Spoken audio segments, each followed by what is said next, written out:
తెలుగు ప్రజల తరఫున కేంద్ర ప్రభుత్వం తరఫున హృదయపూర్వకమైనటువంటి శుభాకాంక్షలు. ఎందుకంటే తెలుగు సినీ పరిశ్రమలో అక్కినేని నాగేశ్వరరావు గారి తర్వాత మీరు పద్మవిభూషణ్ తీసుకోవడము మాకందరికీ గర్వకారణం. మీ యొక్క 45 ఏళ్ల సినీ జీవితంలో పునాది రాళ్ళు వేసుకుంటూ స్వయం కృషితో ఈరోజు ఎదుగుతూ వస్తున్నారు. ఎంతో కష్టపడి మీరు ఈ స్థాయికి చేరుకున్నటువంటి మీకు ఈరోజు కేంద్ర ప్రభుత్వం పద్మవిభూషణ్తో సన్మానించడము నిజంగా ప్రతి తెలుగు బిడ్డ గర్వపడాల్సినటువంటి అంశం అని నేను భావిస్తా ఉన్నాను. Thank you so much. Padma Vibhushan వచ్చిన ఈ సందర్భంలో మీరు అభినందించడానికి నా స్నేహితుడిగా చిరకాల మిత్రుడిగా మీరు రావటం అన్నది నాకు చాలా చాలా సంతోషం, మిక్కిలి ఆనందంగా ఉంది. అండ్ మీ ప్రేమని మీ అభిమానాన్ని ఆస్వాదిస్తున్నాను. Thank you so much. ఢిల్లీలో రాష్ట్రపతి చేతుల మీదుగా తీసుకుంటున్నారు కాబట్టి మేము దానికంటే ముందే మిమ్మల్ని కలవాలి, అభినందించాలనేటువంటి ఆలోచనతో ఈరోజు మీ దగ్గరికి రావడం జరిగింది.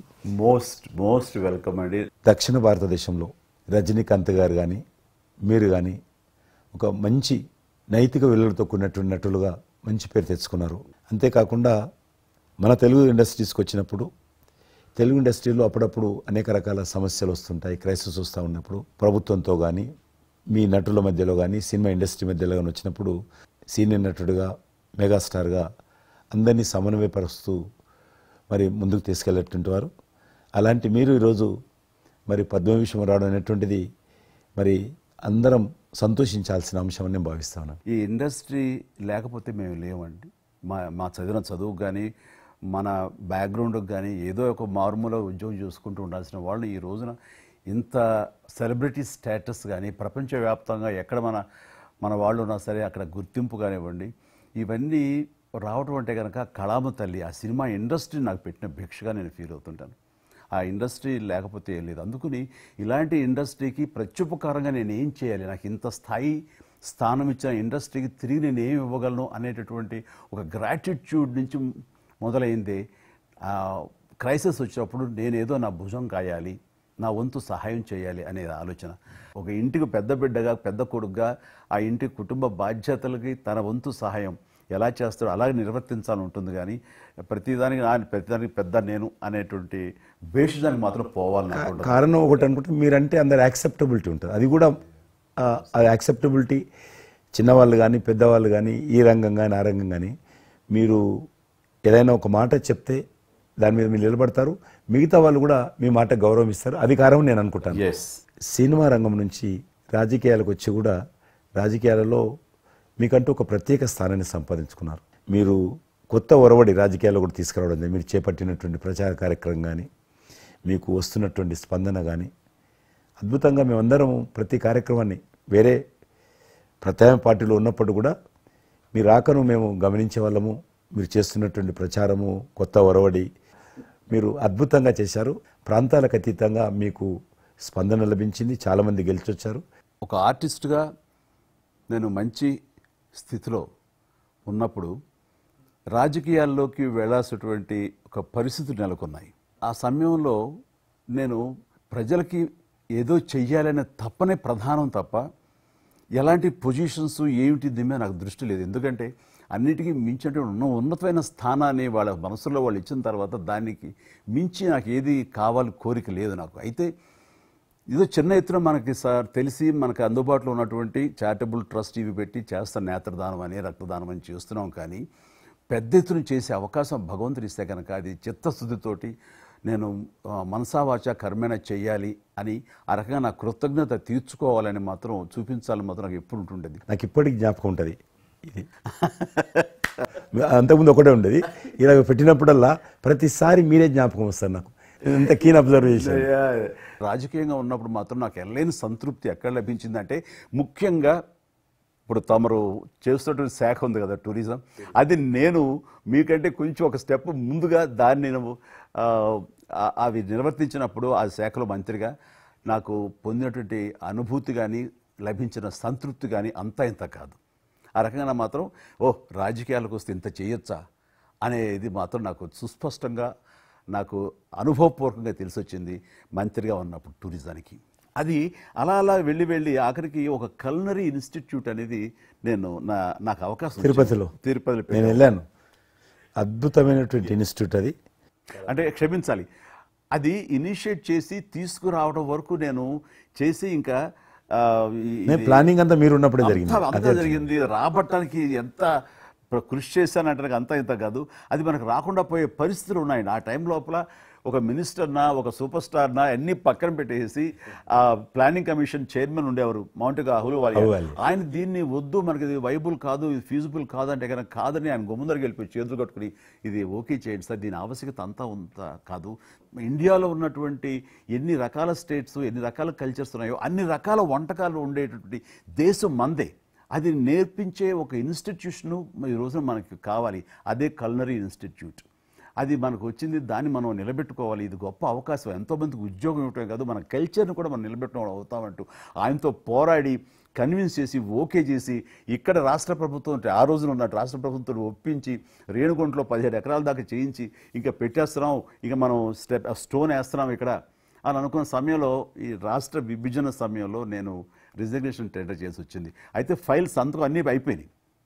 దాని తర్వాత ఇమ్మీడియట్గా వచ్చిన కేంద్ర ప్రభుత్వంగా మీరు దాన్ని ఇంప్లిమెంట్ చేసి ఈరోజు రేణుగుంటలో అది మీరు చాలా అద్భుతంగా ఉన్నదండి. ఇంకా దాన్ని ఈ మధ్యలోనే 2 రోజుల క్రితం ఈ మధ్య నేను మా సెక్రటరీని పంపించాను. మళ్ళీ దాన్ని ఇంకా రిక్రూట్మెంట్ కానీ ఇంకా రీడెవలప్మెంట్ కానీ ఇంకా ఏ రకంగా డెవలప్, ఇప్పుడు ఆల్రెడీ మేము ఎస్వి యూనివర్సిటీతో టైప్ చేసుకుంటున్నాము, టీటీడీ వాళ్ళతో టైప్ చేసుకుంటున్నాము, కొన్ని స్టార్ హోటల్స్తో టైప్ చేసుకుంటున్నాము.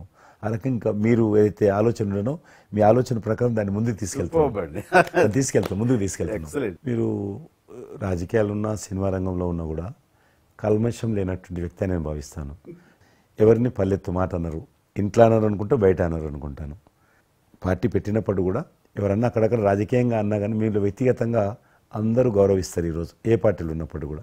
నేను అది ముందస్తుగా చూసింది మీలో కిషన్ రెడ్డి గారు. మిమ్మల్ని మనస్ఫూర్తిగా చెప్తున్నాను, అసెంబ్లీలోకి నేను అడుగుపెట్టినప్పుడు నేను కొత్తవాడిని. నా వెనకాల ఆల్రెడీ ఒకసారి ఎమ్మెల్యేగా చేసి రెండోసారి ఎమ్మెల్యేగా ఉన్న కిషన్ రెడ్డి గారు నా పక్క సీట్లో ఉండేవారు. ఇటు పక్క ఇంకొకరు జయప్రకాష్ నారాయణ గారు, ఆయన ఇటు పక్క చంద్రబాబు నాయుడు గారు, మరో పక్కేమో వైఎస్ఆర్ అందరూ ఉండేవాళ్ళు. వీళ్ళందరూ మాట్లాడుతుంటే వీళ్ళందరూ రాజకీయ ఉద్దండులు మాట్లాడుతుంటే అందరూ చూస్తుండేవాడిని. అక్కడ నాకు వచ్చిన షాక్ ఏంటంటే ఫస్ట్ ఒకళ్ళు దుయ్యబెట్టుకుంటూ తిట్టుకుంటూ అసలు దుర్భాషలు ఆడుకుంటూ కొట్లాడుకునే పరిస్థితి వస్తూ ఇక ఫినిష్ అయిపోయింది, ఇక ఒకళ్ళొకళ్ళు మాట్లాడుకోరు, ఇంకా వీళ్ళు దీర్ఘకాల శత్రువులు వీళ్ళు ఇంకా అనే ఫీలింగ్ వచ్చింది. ఇలా ఉంటుందా అనేది. బట్ దానికి విరుద్ధంగా నేను అసెంబ్లీ అయిపోగానే కారులో నడుచుకెళ్తుంటే ఎవరైతే ఇద్దరు తిట్టుకున్నారో ఒకరొకరు దూషించుకున్నారో వాళ్ళు భుజమే చేసుకుని ఏంది భయ్యా నువ్వు అలా నువ్వు అనలేదు భయ్యా, అరే నా నాయకుడు చూస్తున్నాడు అనకపోతే బాగుండదని ఇట్లా అంటుంటే నాకు షాక్ తిన్నాను. చాలా ఆశ్చర్యపోయేవాడిని, ఇదే ఇలా ఉంటుందా. మీ సినిమా ఫీల్డ్ కంటే ఎక్కువ నటులు ఉంటారు, మీ సినిమా ఫీల్డ్ కంటే ఎక్కువ నటులు రాజకీయాల్లో ఉంటారేమో అలా అనిపిస్తుంది నాకు. అక్కడ అలాంటి పరిస్థితుల్లో ఒక నిబద్ధతతోటి ఇష్యూ బేస్డ్గా మాట్లాడుతూ తను అనుకున్నవి నిర్దిష్టంగా చెప్పగలిగేటటువంటి నాయకుల్లో మిమ్మల్ని అబ్జర్వ్ చేశాను. మీరు ఎక్కడ ఎవరిని దుర్భాషలాటం నేను చూడలేదు, ఎవరిని పౌరుషంగా మాట్లాడటం చూడలేదు, ఎవరిని ఎద్దేవా చేయడం రెడిక్యూల్ చేయడం నేను చూడలేదు. మీరు ఎంతసేపు ఇష్యూ బేస్డ్గా మాట్లాడేవాళ్ళు, స్ట్రాంగ్ వాయిస్ చేసుకుని మీరు అనుకున్నది అది ఎంత కరెక్టు, ఎలా అన్యాయం జరుగుతుంది అని ఆ ప్రజలకి మద్దతుగా ప్రజల తరపున నిలబడి మాట్లాడిన నాయకుడుగానే మిమ్మల్ని చూశాను. నేను ఇప్పటికీ అలాగనే ఉన్నాను. అవును, మా పార్టీలో ఉన్న కొంతమంది కానీ బయట ఉన్నటువంటి వాళ్ళు కానీ కొంత మీడియా విలేకరులు కానీ నువ్వు ఆ రకంగా మెత్తగుంటే లాభం లేదు, ఇప్పుడు రాజకీయాలలో నువ్వు కూడా పరిశ్రమంగా మాట్లాడాలి, వ్యక్తులను చాలా గట్టిగా మాట్లాడాలి అంటారు. కానీ నేను అదే అంటాను, నేను ఇప్పుడు మారలేను, నాకు అవసరం కూడా లేదు, నేను ఇలానే ఉంటాను. నేను గతంలో ఏ రకమైనటువంటి వాజ్పేయి గారు, లాల్ కృష్ణ అద్వానీ గారు, మా తెలంగాణలో మా వి రామారావు గారు, వెంకయ్యనాయుడు గారు, దత్తాత్రేయ, ఇదంతా నాకు నేర్పారు వాళ్ళు. నేను చిన్నగా ఉన్నప్పుడు నా చేయి పట్టుకొని నడిపారు వాళ్ళు. కాబట్టి నేను ఏ రోజు కూడా చిన్న పొరపాటు చేయకూడదు అనేటువంటి దాంట్లో ఉన్నాను. నేను ఎప్పుడన్నా రాస్తారోకో చేసేవాళ్ళం.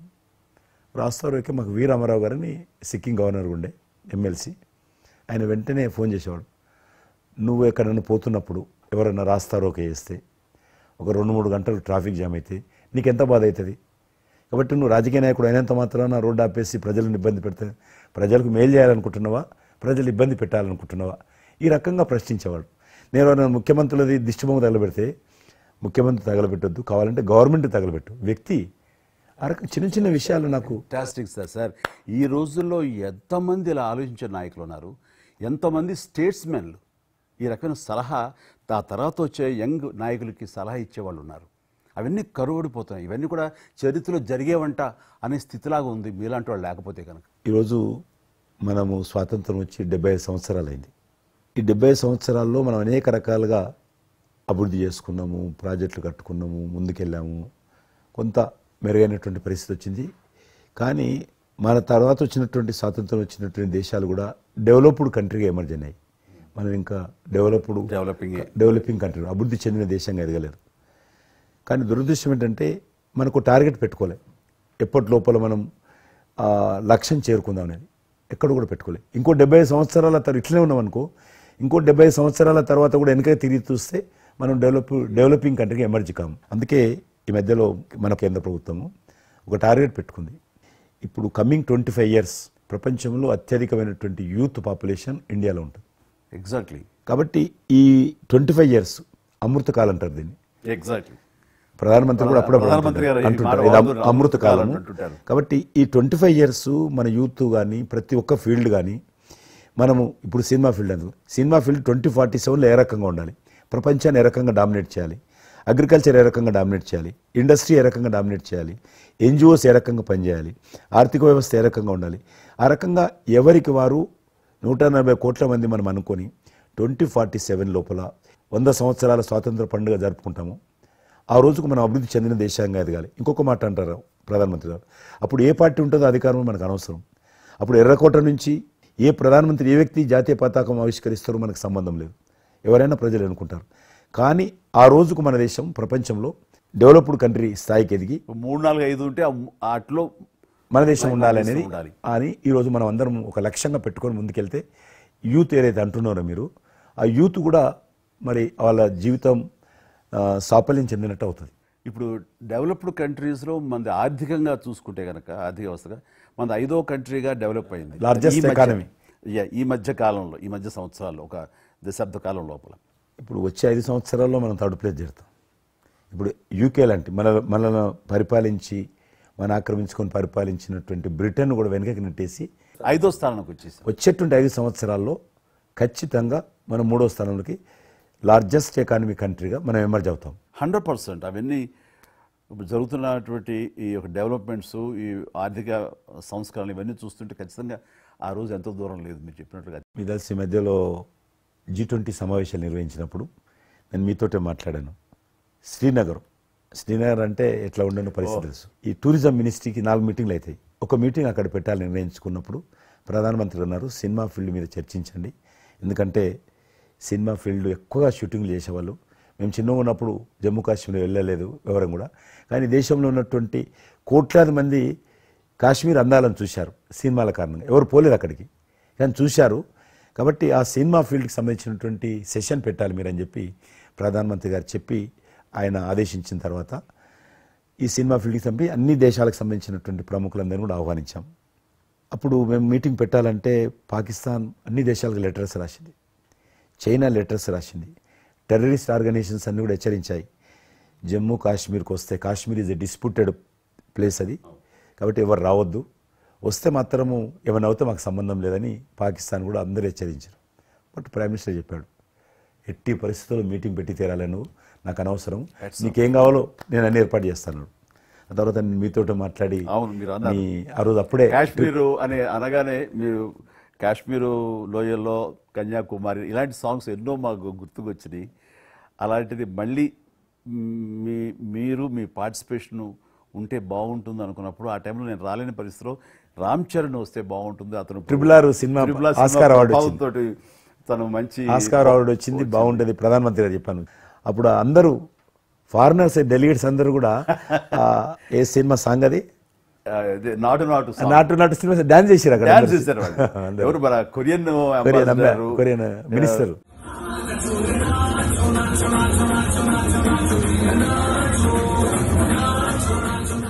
అలాగే ఇంకొక జర్మన్ అంబాసిడర్స్ చాలా మంది కింద మీరు చూసింది కొద్ది మందిని, కింద చాలా మంది చేశారు పాట పెట్టి చేసినప్పుడు. సో ఇప్పుడు మీకు మనం చేస్తున్నాను లాస్ట్ 2023లో ఇప్పుడు ఆ ఆర్టికల్ 370 తెలిగించిన తర్వాత 23 కానీ 22 కానీ ఆల్మోస్ట్ మోర్ దెన్ 300 పిక్చర్స్ అవి మరి ఓటీటీ సినిమాలు కావచ్చు, టీవీ సీరియల్స్ కావచ్చు, మన సినిమాలు కావచ్చు, కొన్ని బయట దేశాలకు సంబంధించినటువంటి సినిమాలు కూడా ఆల్మోస్ట్ 300 పిక్చర్స్ షూటింగ్ జరిగాయి అక్కడ లాస్ట్ 2 ఇయర్స్లో.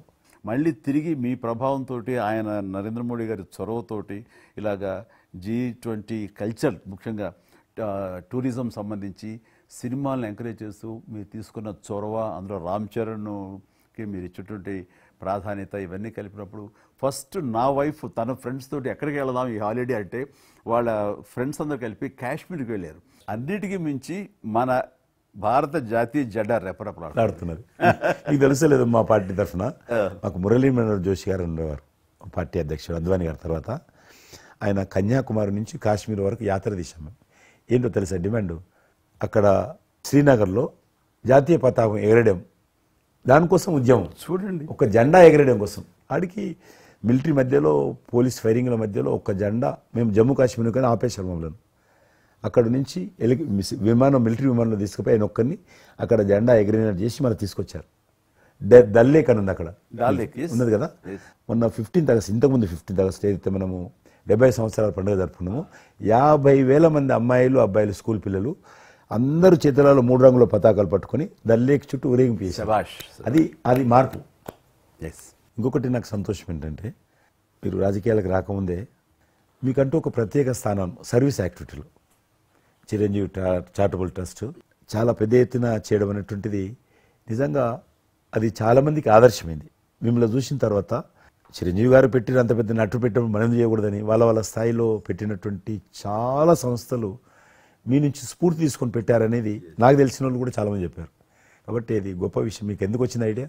అది ఏదైనా సరే ముందు మన మనసులో తిరిగి ప్రత్యుపకారంగా ఏదైనా చెయ్యాలి అనే భావం ఒకటి ఉంటేనండి అవకాశాలు ఎదురుగా ఉంటాయండి మన ఎదురుగా.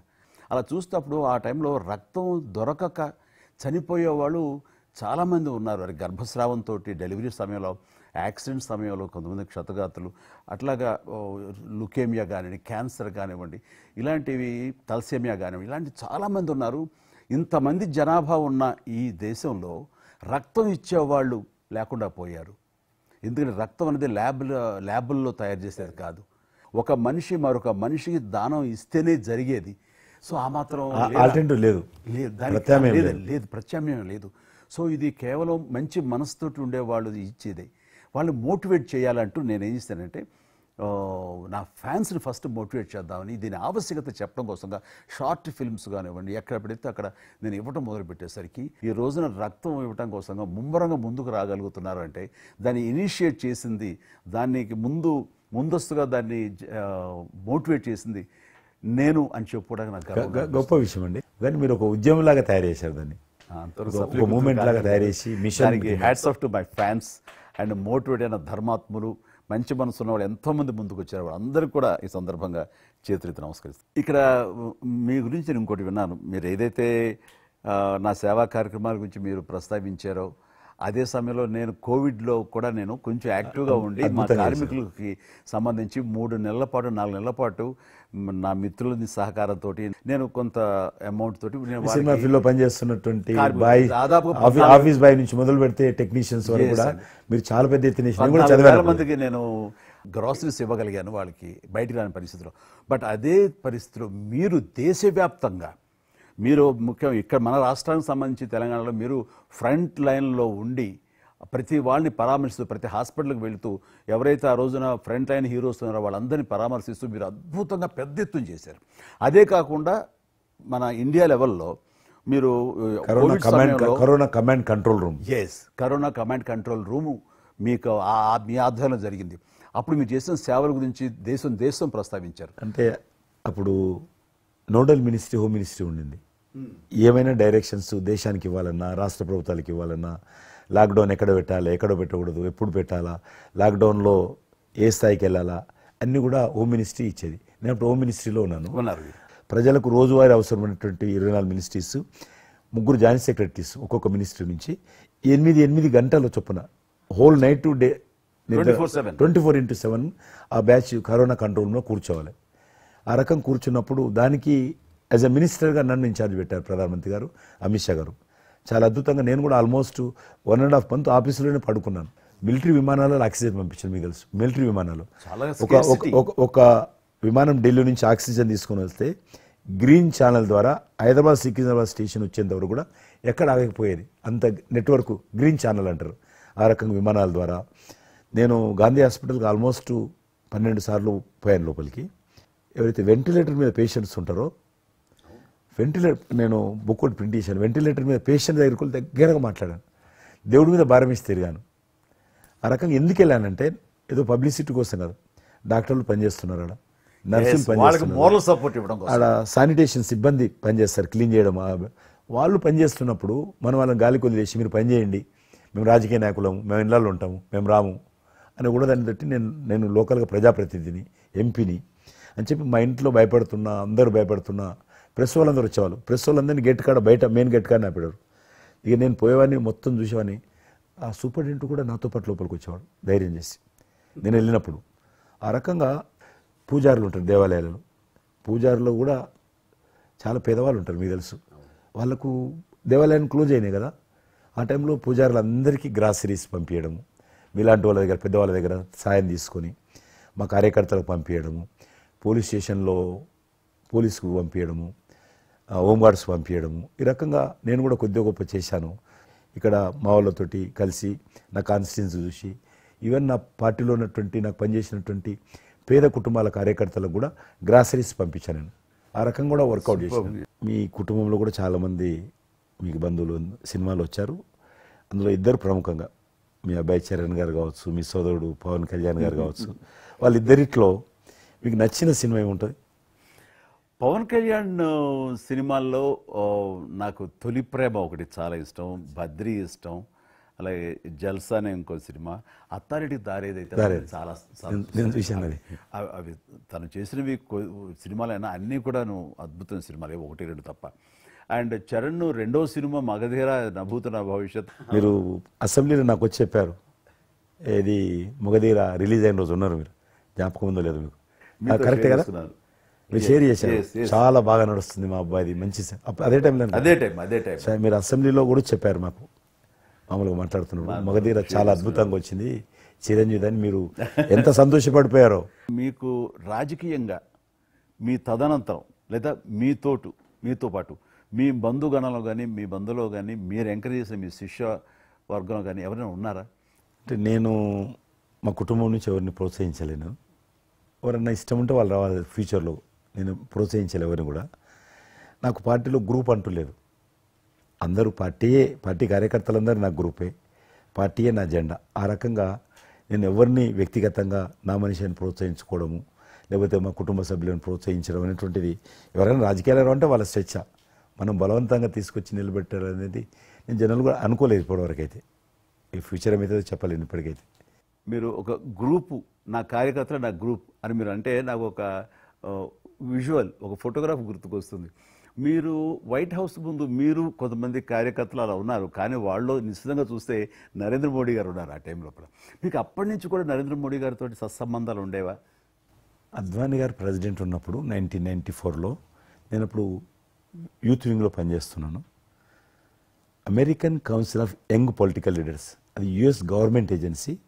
వాళ్ళు ఏం చేసేవాళ్ళంటే కొన్ని ముఖ్యమైనటువంటి దేశాల నుంచి అప్పుడప్పుడు యూత్ డెలిగేషన్, పొలిటికల్ పార్టీకి సంబంధించినటువంటి యూత్ డెలిగేషన్, యంగ్ లీడర్స్ అంటారు, యంగ్ లీడర్స్ని పిలిచి మా దేశం ఏ రకంగా అభివృద్ధి చెందుతుందో మీరందరూ చూసి మీరు మీ దేశాల్లో మాకు దేశం గురించి ప్రచారం చేయాలి, వాళ్ళ కాన్సెప్ట్ అది.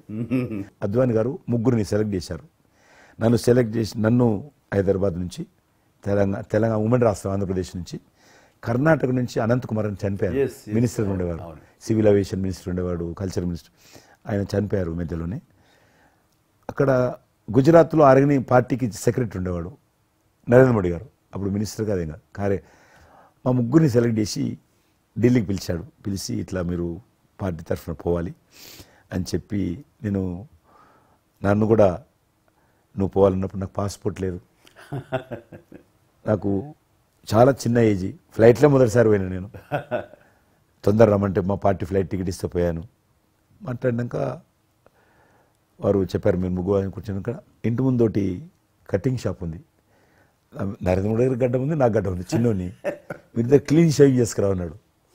నరేంద్ర మోడీ ఇంటి మా అమ్మ పోయిన క్లీన్ నాకు చూపించాలండి మళ్ళీ వచ్చి, మళ్ళీ పోయి క్లీన్ షేవింగ్ చేసుకుని నరేంద్ర మోడీ గారు మేము ఇద్దరం, ఎందుకనంటే అయినా మీరు పార్టీ రిప్రజెంట్ చేయడం లేదు, మీరు ఇండియాని రిప్రజెంట్ చేస్తున్నారు, టైంకి రావాలా, టైం పోవాలని చెప్పి మమ్మల్ని పంపించిన తర్వాత నరేంద్ర మోడీ గారు మీరు చూడండి ఆ ఫోటోలో ఆయన సంఖ్య బ్యాగ్ ఉంటుంది, ఆ బ్యాగులో పుస్తకము పెన్ ఉంటుంది.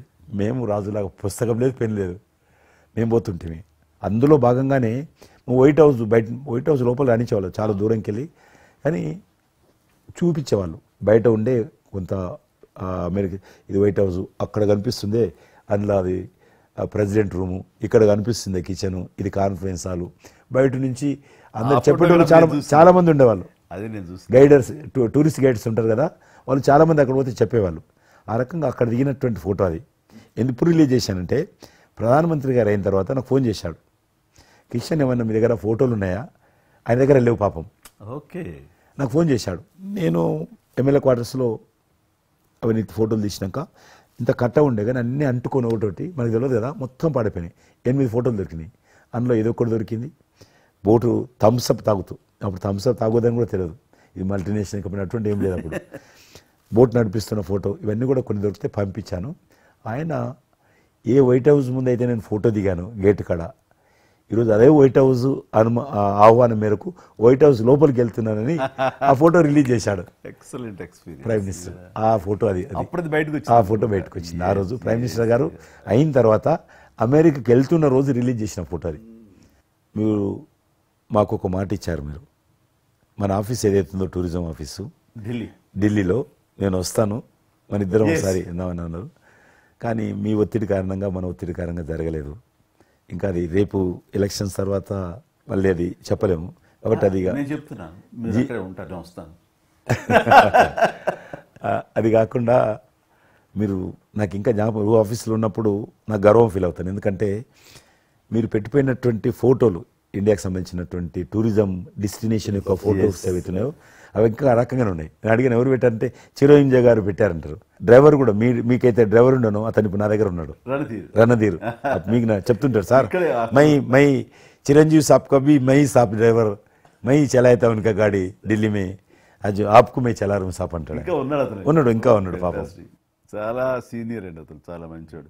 మన ఉమ్మడి ఆంధ్రప్రదేశ్ ఉన్నప్పుడు మనం ఇండియాలోనే మనమే ఆరోగ్యశ్రీని ప్రారంభించామన్నది నాకు తెలిసినటువంటి వాస్తవం. ఆ తర్వాత మిగతా రాష్ట్రాలు కూడా వ్యాపించింది అనేది చాలా ఇది. అలాంటి ఆరోగ్యశ్రీకి కిషన్ రెడ్డి గారే ఆద్యులు, అంకురార్పణ చేసిన వాళ్ళు అని బయట బాగా వినికిడి ఉంది. ఆ తర్వాత ప్రభుత్వాలు పికప్ చేస్తాయి. అది ఎందుకు, ఎలాగా, అది మీరు ఎట్లా ఇనిషియేట్ చేశారు ఆరోగ్యశ్రీ అనేది? 2004 నేను ఎమ్మెల్యే అయినప్పుడు పేరున్న మందకృష్ణ మాదిక్ గారు, ఆయన వాళ్ళకి సంబంధించినటువంటి ఎస్సీ వర్గీకరణ మీద పోరాటం చేస్తూనే సామాజిక సమస్యల మీద కూడా పోరాటం చేసేవారు. దివ్యాంగులకు పెన్షన్ పెంచాలని ఆయన తిరుగుతున్నప్పుడు ఈ అనేక జిల్లాలలో గుండె జబ్బులు ఉన్నటువంటి పిల్లలు జన్మించేవాళ్ళు. వాళ్ళకు ఆ రోజు ఒక ఆపరేషన్ చేయాలంటే 10 లక్షలు, 12 లక్షలు, 13 లక్షలు అయ్యేది. పేదవాళ్ళకి అది అవకాశం ఉండేది కాదు. చాలామంది చనిపోయేవాళ్ళు కూడా. అప్పుడు రాజశేఖర రెడ్డి గారు ముఖ్యమంత్రిగా ఉన్నారు. మేము ట్యాంక్ బండ్ కింద అంబేద్కర్ భవన్ ఉంది, అక్కడ మీటింగ్ పెట్టుకున్నాము. ఒక 3000 మంది పసిపిల్లలు వాళ్ళ తల్లిదండ్రులు వచ్చారు. మీటింగ్ అయినాక ఆ మీటింగ్లోనే ఒక అబ్బాయి చనిపోయాడు. ఇప్పుడు ఏం చేయాలి సేమ్ అబ్బాయి వచ్చాడు, చిన్న పసిబాబు అందే వచ్చాడు, అబ్బాయి చనిపోయాడు. మేమేం చేసినాం, నేను మందకృష్ణ గారు కలిసి, నేను కూడా ఉద్యమానికి వెళ్ళాను. ఆ అబ్బాయి డెడ్ బాడీ పట్టుకొని అంబేద్కర్ ట్యాంక్ బండ్ నుంచి అంబేద్కర్ విగ్రహం దగ్గరకు వచ్చాం. మాతో పాటు ఆ పసిపిల్లలందరినీ తీసుకొచ్చాం. 3000 మంది పసిపిల్లలు అంబేద్కర్ విగ్రహం ట్యాంక్ బండ్ దగ్గర అంబేద్కర్ విగ్రహం మొత్తం ఆ పిల్లలు వాళ్ళ తల్లిదండ్రులు కూర్చున్నాం, డెడ్ బాడీ పెట్టుకొని కూర్చున్నాం. ఎట్టి పరిస్థితుల్లో రాష్ట్ర ప్రభుత్వం ఈ అందరికీ కూడా ఉచితంగా చిన్నపిల్లలందరూ కూడా ఆపరేషన్ చేయించాలి, ప్రైవేట్ హాస్పిటల్లో కానీ ఎక్కడైనా వాళ్ళ ఇష్టం చేయించాలి, వీళ్ళ ప్రాణాలు కాపాడాలని డిమాండ్ తోటి కూర్చున్నాం. 11 గంటలకు కూర్చున్న తర్వాత రాజశేఖర రెడ్డి గారు దురదృష్టం ఆ రోజు ఢిల్లీకి వెళ్ళిపోయాడు. ఢిల్లీలో ఉన్నాడు. బట్ ఢిల్లీ నుంచే ఫోన్లో మాట్లాడాను నేను. మాట్లాడి నేను తర్వాత ఆలోచిస్తాం, మీరు అట్లా చేయొద్దు. ఎందుకంటే మమ్మల్ని లాఠీ చేయడానికి వీలేదు, పసిపిల్లలు, గుండె జబ్బులు ఉన్న పిల్లలు, మమ్మల్ని నెట్టేయడానికి వీలేదు పోలీసులో కూడా విచిత్రమైన పరిస్థితి, ఆందోళన, ఉద్యమం చేస్తున్నాం మేము, చాలా డెడ్ బాడీ పెట్టుకొని ఉన్నాం.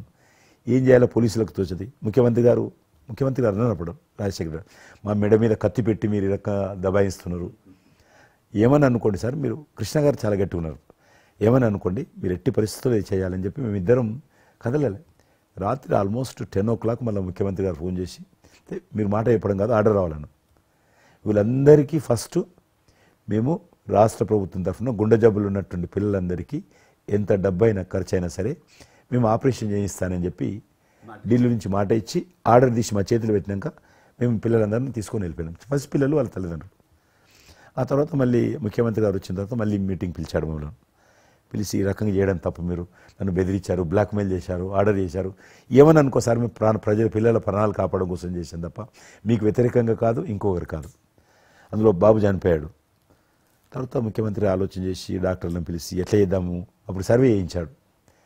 వాళ్ళు గ్రామ పంచాయతీలో సర్వే చేస్తే 2 లక్షల మంది పిల్లలు ఉన్నారు ఒక్క ఆంధ్రప్రదేశ్లోనే.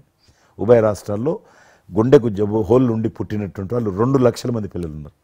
ఇంతమందికి నేను ఎట్లా చేస్తా అది ఇదని మళ్ళీ సర్వే వచ్చిన తర్వాత వెరిఫికేషన్ వచ్చిన లిస్ట్ తీశాడు, అంచనా వచ్చిన తర్వాత అప్పుడు ఆయన ఇన్సూరెన్స్ ఏదైనా చేద్దామా అని, ఆయన డాక్టర్ కదా ఒరిజినల్గా, ఆయన డాక్టర్ వృత్తి, చదువుకున్నది MBBS అయినా, ఆయనకి ఈ విషయం బాగా తెలుసు కాబట్టి ఏం చేద్దామని ఆలోచన చేసి అప్పుడు ఇన్సూరెన్స్ పథకం ఆ పిల్లల కారణంగా, గుండె జబ్బులు ఉన్నటువంటి పిల్లల కారణంగా ఆ 2 లక్షల మందికి పిల్లలు ఇన్సూరెన్స్ చేయాలన్న వచ్చినటువంటి ఆలోచనే ఈ ఆరోగ్యశ్రీ పథకం.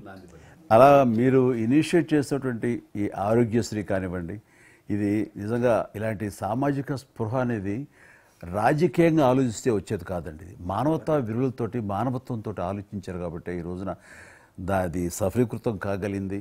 భారతదేశంలోనే అది ఒక అందరూ ఆచరించేటువంటి గొప్ప పథకం అయింది. అది ఎంతమంది లబ్ధి పొందుతారో వాళ్ళందరూ బ్లెస్సింగ్స్ మీకు ఉండాలి. అసెంబ్లీలో ఉండగా నాకు ఒక రిప్రజెంటేషన్ ఇచ్చారు. ఈ హోమ్ గార్డ్స్ గురించి మీరు తీసుకున్న శ్రద్ధాశక్తి, మీరు పడ్డ తపన కానీ అంతా ఇంత కాదు. అండ్ అది మీరు ఈ రోజున వాళ్ళకి ఏదైనా లబ్ధి చేకూరిందంటే దానికి కూడా నాంది పలికిన వాడు కిషన్ రెడ్డి గారు. 3,000 జీతం ఉండేది సార్ వాళ్ళకు, కుటుంబము. వాళ్ళు 12 గంటలు, 13 గంటలు, 14 గంటలు, ఇప్పుడు ట్రాఫిక్ చేస్తుంటారు కదా, వాళ్ళు 12 గంటలు దుమ్ము ధూళి ఎండలో వాళ్ళు ఇట్లా ఏలు పెడితే మొత్తం మన చేయి నల్లగా అవుతుంది, అంత మట్టి కాలుష్యంతో ఉంటారు వాళ్ళు. రోజు వాళ్ళు ఇచ్చే బట్టలు తెల్ల షర్ట్ వేసుకోవాలి, వాళ్ళు కాకి ప్యాంట్ వేసుకోవాలి. ఉదయం వేసుకునే షర్టు 2 గంటలలో కలర్ మారిపోతుంది. మనం ఇచ్చేటువంటి 3,000 రూపాయలు అలా డ్రెస్ ఉతకడానికే సరిపోతుండే. అందుకే కిషన్ రెడ్డి గారు మీరంటే ఎందుకు గౌరవం అంటే, మీరు రాజకీయ లబ్ధి గురించి ఎప్పుడు చూసేవాళ్ళు కాదు, మీ కాన్స్టిట్యున్సీకే పరిమితమైన మీరు ఎప్పుడు కాదు, విస్తృతంగా అందరికీ లబ్ధి చేకూరే విధంగా తీసుకున్నారు. కాబట్టి అలాంటి మీకు ఆ బలం, మీ వాయిస్కి ఆ స్ట్రెంగ్త్ అలాగా, ఎందుకంటే మీ ఆశయంలో ప్యూరిటీ ఉంది, మీ ఆశయంలో చిత్తశుద్ధి ఉంది మీ ఆచరణలో. కాబట్టి మీలాంటి నాయకుల వల్లనే అవుతుంది ఏదైనా సరే.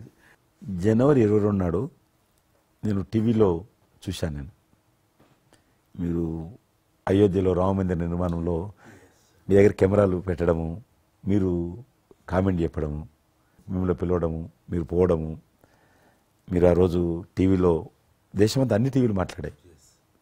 మీకు మీరు ఏ రకంగా ఫీల్ అనిపించింది? అది హనుమాన్ని ప్రార్థించే ఆయన మా కులదైవంగా చూసిన మాకు రామచంద్రుడు ఆ నామమే మాకు ఒక రకమైన గొప్ప స్ఫూర్తి మాకు.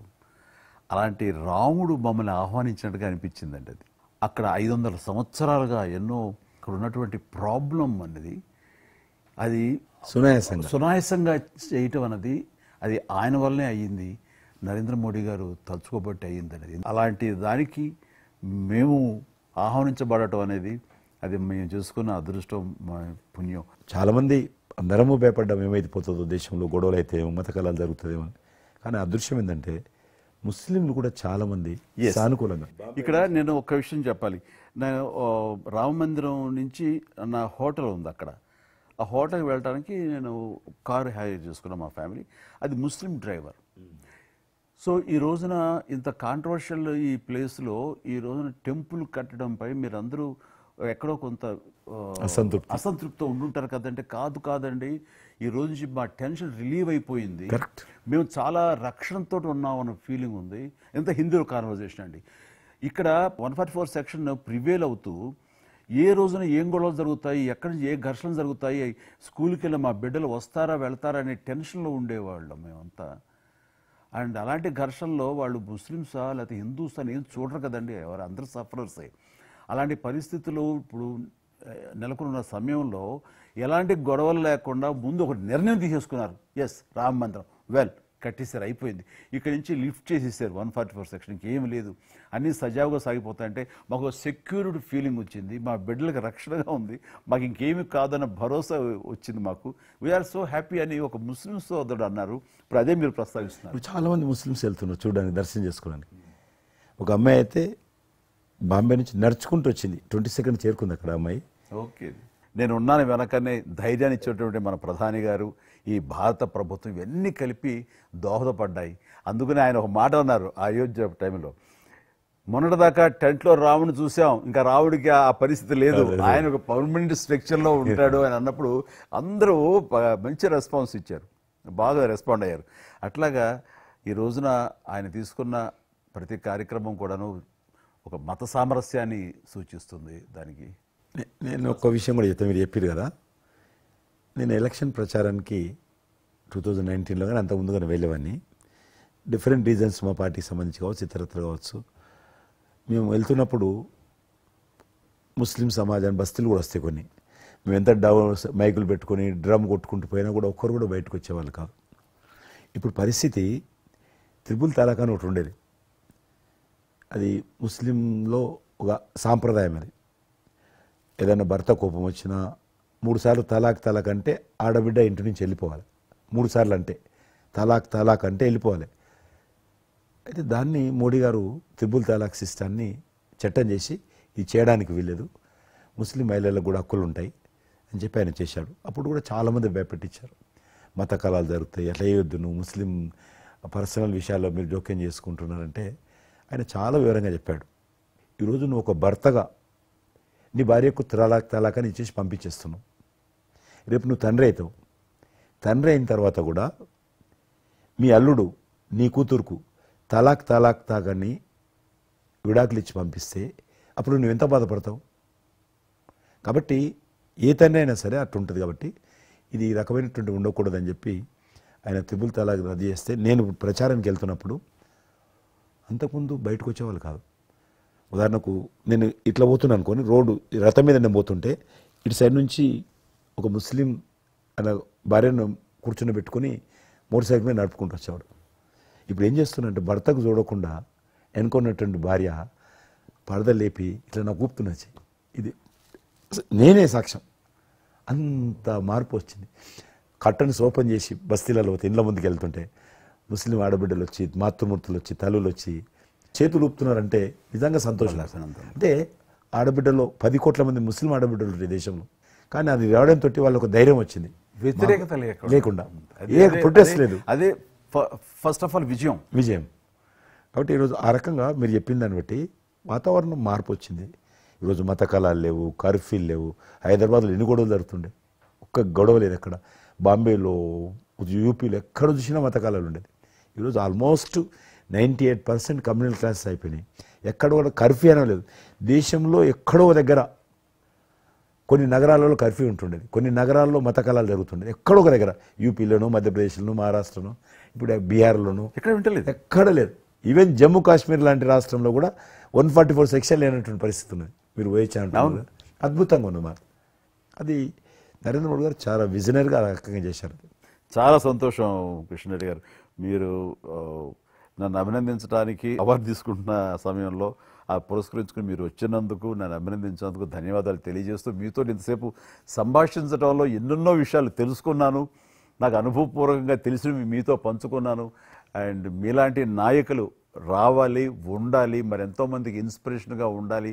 మీ ఆశయాలు, మీ ఆచరణలు, మీ సమస్య పరిష్కార మార్గాలు, అలాగే మీ నాయకుల యొక్క ఆయన ఆశయాలు, ఆయన యొక్క మార్గదర్శకంగా మీ ముందుండి మిమ్మల్ని ముందు నడిపించే విధంగా, తద్వారా అందరూ కలిసి భారతదేశాన్ని మీరు చెప్తున్నట్టుగా అభివృద్ధి చెందిన దేశాల్లో ఒక దేశంగా పెట్టే స్థితికి మనం వెళ్ళాలనే ఆశాభావం మీ అందరితో పాటు నాకు ఉంది.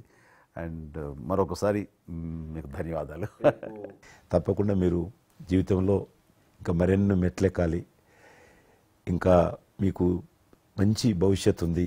ఇటు సినిమా రంగానికి సేవ చేయాలి, అటు సమాజంలో కూడా సేవ చేసేటువంటి అనేక రకాల, సమాజం అంటే ఒక రాజకీయాలే కాదు, అనేక రకాలుగా మీరు చేస్తూ ఉన్నారు ఇప్పటికీ. కాబట్టి రేపు భగవంతుడు ఏం చేస్తారు ఎవరి చేతుల్లో లేదు. కాబట్టి మీరు నిండా నూరేళ్ళు ఉండి ఈ దేశానికి, ఈ ప్రజలకు సేవ చేయాలని నేను మనస్ఫూర్తిగా కోరుకుంటూ మరొకసారి పద్మవిభూషణ్ అందుకుంటున్న సందర్భంగా మీరు నా హృదయపూర్వకమైనటువంటి శుభాకాంక్షలు. Thank you. అలాగే మీకు ఈ ఎన్నికలు విజయవంతం కావాలని మనస్ఫూర్తిగా కోరుకుంటూ, ఖచ్చితంగా మీరు మళ్ళీ ఏ మినిస్ట్రీలో ఉంటారో, ఎక్కడ ఉంటారో అనేది నాకు మన చేతుల్లో లేదు. తెలుస్తుంది. అండ్ వచ్చి మిమ్మల్ని అలా కలుస్తాను, నేర్చిన మాట ప్రకారం. ఆల్ ద వెరీ బెస్ట్ అండి. Good luck.